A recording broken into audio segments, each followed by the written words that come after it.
السلام علیکم صاحب۔ وعلیکم السلام۔ جی آصف بھائی، خیریت تو ہے؟ کیسے آنا ہوا؟ صاحب آپ کو تو پتہ ہے پچھلے دنوں میرا ایکسیڈنٹ ہوا تھا جس کی وجہ سے میرا بازو ٹوٹ گیا ہے۔ اب میں کام نہیں کر سکتا۔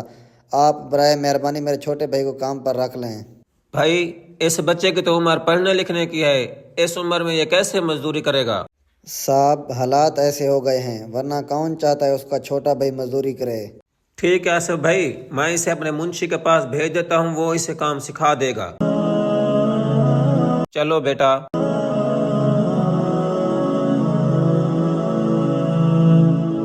رمضان، یہ آصف کا بھائی ہے، اسے کام سکھا دو، لیکن خیال رکھنا یہ روزے میں ہے۔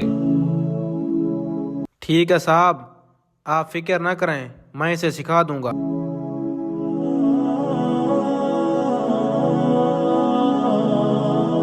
یہ اٹھاؤ، وہاں رکھو۔